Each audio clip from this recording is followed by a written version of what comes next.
Hey, what's up? Welcome to another Dino Reacts. The story we got here for today is just more information on Donald Trump speaking at the Libertarian Convention, which is going to be coming up pretty soon. RFK Jr. is gonna be there too. So I wonder if they're gonna make some kind of like debate between the two of them, but they're gonna be in the venue at the same time, with also the MAGA posse.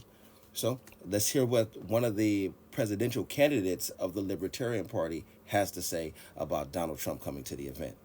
And as always, thank you guys. Like, comment, subscribe, and let's get after it. Hello, everyone. My name is Kat Oriel with Forbes Breaking News, and today I'm here with Chase Oliver, a Libertarian presidential candidate. Chase, thanks so much for joining me today. Thank you for having me. Of course. So the Libertarian National Convention is this weekend. I want to get your reaction to former President Donald Trump speaking at the convention. What do you think motivated this move? Well, obviously, he thinks he can steal our voters away. He thinks he can somehow attract the libertarian vote. But I think it's going to be really important for us to distinguish how we are very different from Donald Trump and hold him to account for the things that we believe he should be held accountable for during his time as president. So while I wouldn't have invited him to a libertarian stage because he's not necessarily a libertarian speaker. There it is. That right there. I wouldn't have invited him. I got and no hate to him, but this is the difference between why the reason why he got invited and not you inviting him is because of the people.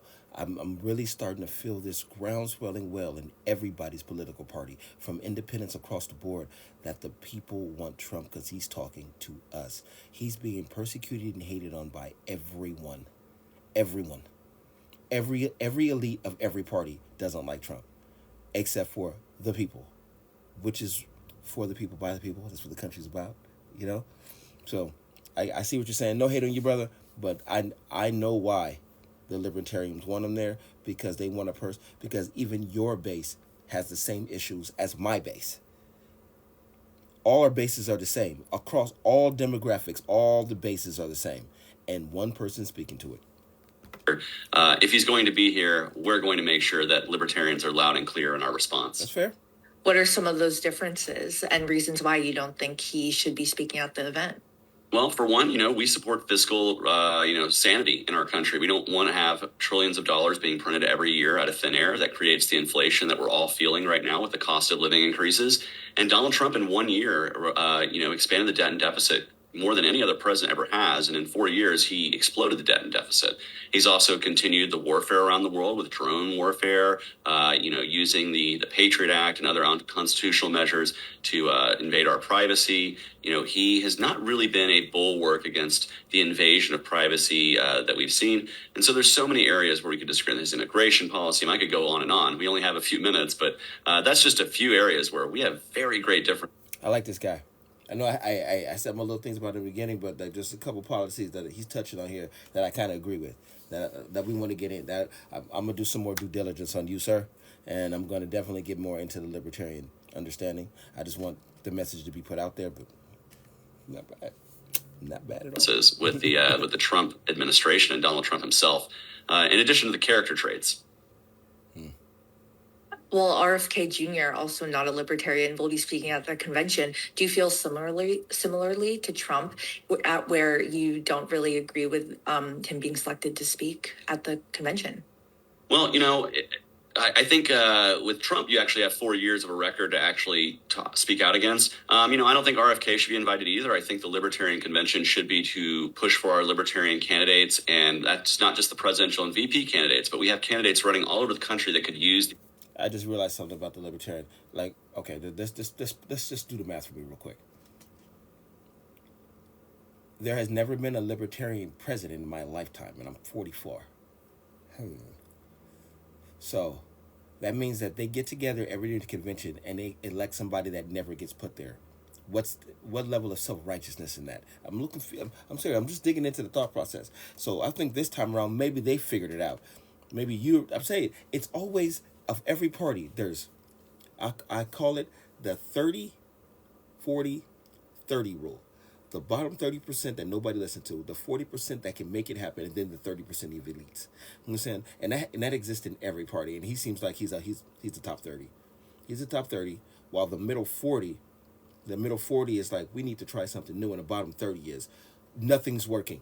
So the bottom 30 is hitting up to 40. Like, we need to try something. Nothing's working. Let's try something. The bottom 40 is like, well, we have our principles. This is how we operate. But now they're feeling that pressure. And now they finally hit the top and be like, yo, bring in people that we can get on board with our policies after how many years now of you guys not having a candidate?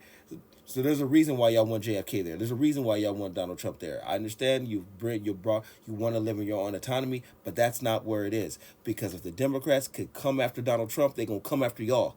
And y'all got to get it right. Y'all think y'all got sovereignty being off to the side away from you and your Libertarian Party? No. They will come for you too. And your schools will be fucked. And rainbows will be everywhere. Exposure and press that comes from a convention that we're just not going to be able to have because there'll be other people who are taking that stage time up. RFK is one such person.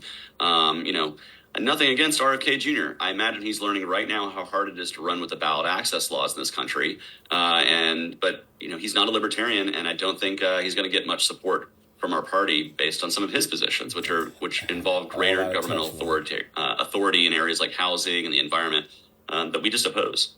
Mm-hmm. Well, RFK Jr. did call on Trump to debate him at the convention. Doesn't seem very likely to happen. Yeah. But since they're going to be there, would you have liked to see an opportunity for them to get up on stage, debate one another, maybe also yourself or another candidate? Well, I think if any debate's going to occur at the Libertarian Convention, it should include the Libertarian candidate for president. So, no, I would not support an RFK versus Trump debate, but I certainly would welcome if there's a debate stage where we can have RFK, Donald Trump, the Libertarian candidate, who I would want to be myself, and potentially, Joe Biden. I think that's a debate stage that the American people deserve to see next month on CNN in Atlanta. Yes. If I'm the Libertarian candidate, I'm going to be pushed to be included in that debate because we're going to be on enough ballots to get 270 electoral votes theoretically, and that should be the threshold. Mm-hmm. Well, I mean, you already said that you don't really support Trump, RFK being at the convention. I know President Biden was also invited to speak, so I'm assuming. I'm trying to tell you, man, at this upward swell, this Make America Great Again swell it's really grassroots, but it's starting to sprout because it's popping up in all their parties. You know what I'm saying? One of the biggest things that we're currently caught up in is the two-party system or the three-party system, mostly the two-party system.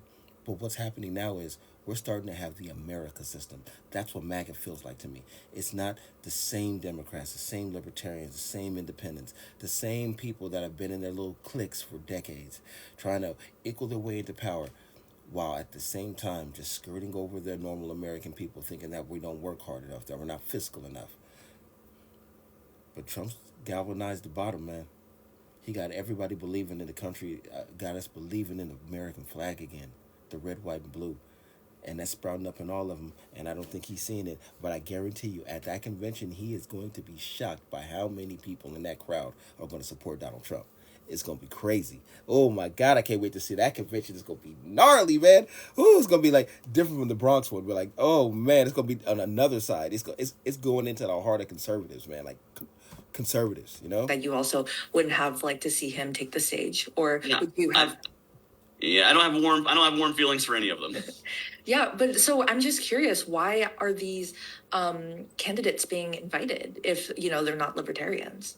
Well, that you'd have to speak to the internal party leadership at the moment to determine their mindset around that or their motivation for doing that. I have to believe that they believe that it will be publicity to our convention, and that's why they're doing this. But to many people, it just seems like, we're like opening the door. And that, I don't see Donald Trump inviting the Libertarian candidate to one of his rallies, and I don't see RFK doing that, right? And so we're bringing them on our largest stage, and a lot of Libertarians just feel upset that we're never going to get anything like that in return from them. Mm-hmm. And so speaking on that, I think Trump would do it now. I'm honestly starting to believe that Trump was actually like blind a little bit to how influential he really can be. You know what I'm saying? He got to be smart about it. I don't want to get the ASS word out there. I want to protect number 45. But I really starting to understand that he's really getting it. He can bring them all in. Trump can literally bring the country together. Because if he invite them, they'll come. And it'll just keep pissing off the left. And like I said, I guarantee he would invite the Libertarians in. He would. He absolutely would. He doesn't have to do it. They want to be a part of this. They want to get on the train. I can feel the energy, the upswell. It's coming. Being said, with this election cycle coming up, we're facing most likely a Trump Biden rematch. How are libertarians feeling about the rematch in general? And what does this rematch mean for the Libertarian Party? How can it be sort of a good opportunity and stepping stone for the party? Absolutely. I think, first off, we're not really thrilled about this being the rematch, just like most Americans. A majority of Americans say they'd be willing to look at options outside of those two. Libertarians, of course, are no different. We've been looking outside those options for a long time. That's not true. That's not true. A majority of Americans want Trump. It's unequivocal now. A majority of America, more than 60% of the country wants Trump, loudly or quietly. I'm saying, and as we get closer and closer, it's gonna get larger, sir. You're not really listening to the pains of the people. But I do think it presents a real golden opportunity for our party to reach out to voters who are dissatisfied, particularly Gen Z and millennial voters who just are not seeing what they want from either Biden nor Trump, nor even RFK in many cases, right? There's an open field to get these young people into the tent and to help grow our party foundationally. Most people become libertarians or Democrats or Republicans between the ages of 18 and 29. And so that's the demographic we want to reach out to. And Gen Zers are going to be 40 million voters potentially in this election. They're voting in higher frequency than my generation did at the same age range, or Gen Xers or Boomers. And so it's really a great time for us as a party to reach out to this younger generation of voters, bring them in and build a new foundation for the Libertarian Party that can thrive for the next generation. How have you been able to reach out to Gen Z? What's the messaging look like?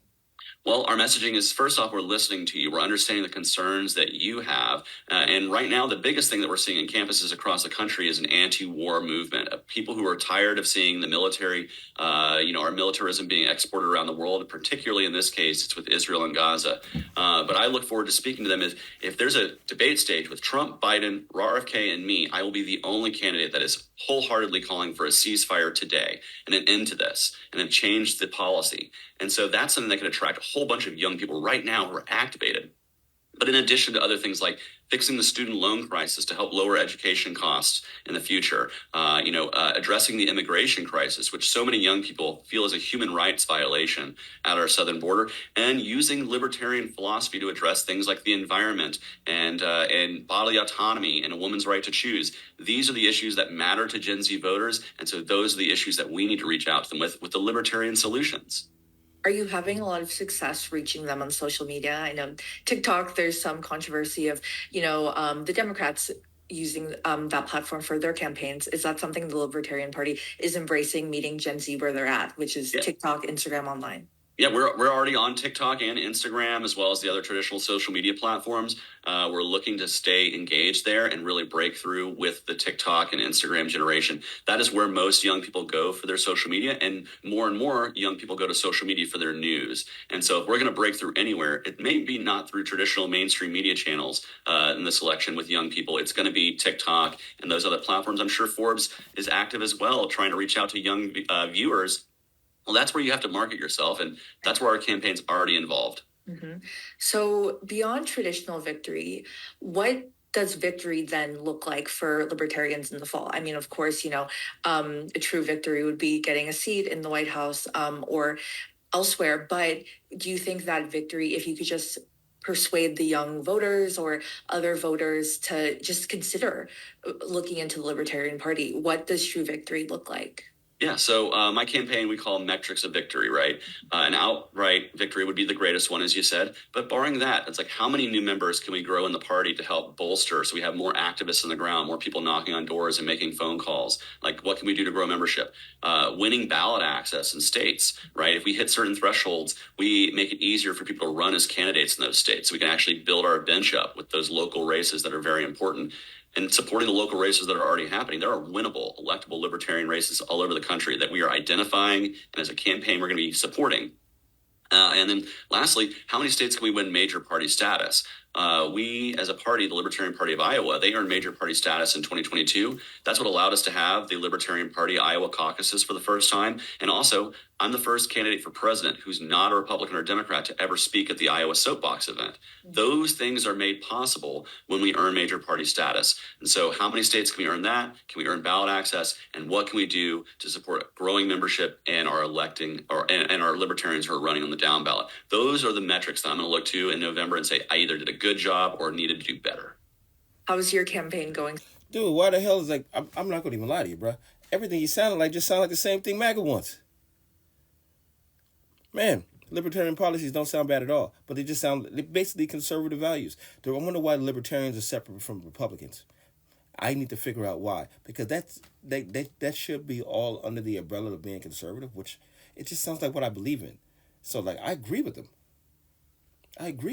Like, but why do they have such a pitfall against Republicans? I'm gonna really get into that, but dude, this convention is gonna be dope. I hope that we can get it live so we can do some more reporting, because to see those three people talk together at the convention, hopefully they get to talk together, but just to see their point of views being taken in that crowd, I definitely want to be a part of.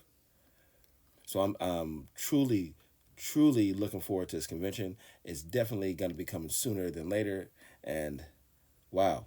This is a great time to be an American, man. I'm seeing so many different new views. I'm being educated on so many different politics, and I'm very happy to say that the youth my age are starting to open their eyes up to what's been happening, so we can vote correctly. And this is good. This is really good. So far, and how much money have you raised?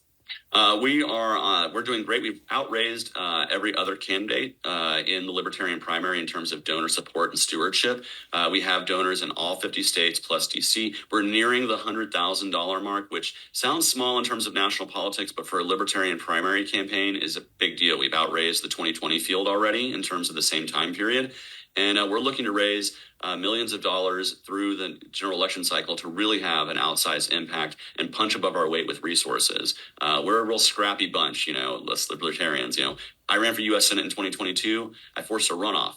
My opponent spent $250 million. I spent $20,000. And so let's see what we can do with $5 or $10 million. Mm-hmm. And so this weekend, the convention's coming up. What are your plans for the convention, and what else should we keep an eye on? Well, I am first and foremost, I'm going to be doing the business of the party as a delegate from the state of Georgia. So I will be voting. Okay, well, that's as much of the clip as I can get so far. But as you can see, it is definitely happening. I'm very interested in doing more research on this young gentleman right here. His views seem nice. You know what I'm saying? I seem to align more holistically with him. But also, I want to understand, like, there's more differences I need to understand about political parties to get into it. But Donald Trump going there to go speak at his party, first Republican candidate ever speaking there, is a big thing. That means there's people in his party that speak the same language as Donald Trump's base, and we're going to get together and make this happen. The chance of Donald Trump becoming a Libertarian candidate, I don't know. I don't have a clue. But I'll be digging into it. I have time to do the research, and I'll keep bringing it to you guys. I'm happy on my political journey of being awake, so to speak, and learning more. But Donald Trump will be at the Libertarian National Convention. Here's the presidential candidate, and it's a great time to be in America right now, watching all this patriotism, watching all this love coming back. I'm happy for it. And as always, chef's kiss.